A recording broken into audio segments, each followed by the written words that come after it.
أعوذ بالله من الشيطان الرجيم. بسم الله الرحمن الرحيم. وهو الذي مرج البحرين هذا عذب فرات وهذا ملح أجاج وجعل بينهما برزخا وحجرا محجورا. صدق الله العظيم. اللہ ہستی ہے جس نے دو سمندروں کو ملا رکھا ہے.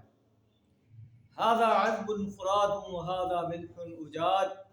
ایک لذیذ اور شیریں ہے اور دوسرا تلخ و شور ہے، اور دونوں کے درمیان ایک پردہ حائل ہے، ایک رکاوٹ ہے جو انہیں گٹ مٹ ہونے سے روکے ہوئے. وَهُوَ الَّذِي خَلَقَ مِنَ الْمَاءِ بَشَرًا. اللہ وہ ہستی ہے جس نے پانی سے ایک بشر پیدا کیا. فَجَعَلَهُ نَسَبًا وَصِهْرًا. پھر اس کے نسب اور سسرال کے دو الگ الگ سلسلے چلائے. وَكَانَ رَبُّكَ قَدِيرًا. اور آپ کا رب بڑی قدرت والا ہے. اللہ تعالیٰ یہ مثالیں بیان فرما کر انسانیت کو خبردار کر رہا ہے کہ اللہ دو سمندروں میں تلخ اور میٹھے پانی کے چشمے پیدا کرتا ہے، ان کے درمیان ایک رکاوٹ حائل کر دیتا ہے. وہ اللہ جو اتنے بڑے کام کرتا ہے، انسان کو پانی سے پیدا کرتا ہے، ایک نطفے سے اس کی تخلیق کا آغاز کرتا ہے اور اسے اتنا بڑا انسان بنا دیتا ہے.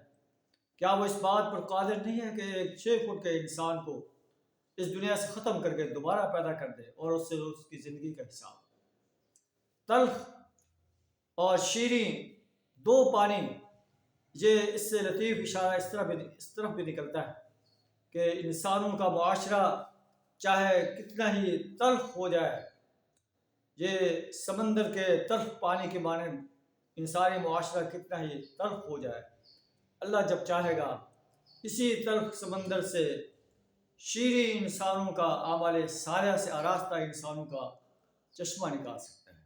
یہ اہل ایمان کے لیے ایک جو ہے خوشخبری ہے.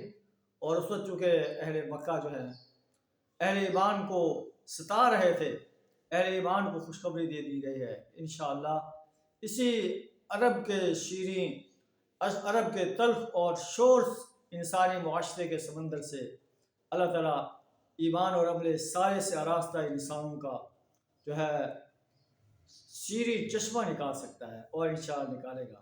اور انسانیت نے دیکھا کہ اسی عرب سے اللہ نے ایسے انسان جو ہے اسلام سے آراستہ کیے جو پوری دنیا پر غالب آ گئے. آج بھی قرآن چونکہ آفاقی کتاب ہے، اہل ایمان اگر مسلمہ اپنا ایسی جد و جہد کریں کہ وہ ایمان اور عمل صالح سے آراستہ ہو کر اللہ کے دین کو غالب کرنے کے لیے میدان عمل میں آ جائیں، اللہ آج بھی ان کی مدد کرے گا اور انہیں کامیاب و کامران فرمائے گا. وآخر دعوانا ان الحمد للہ رب العالمین.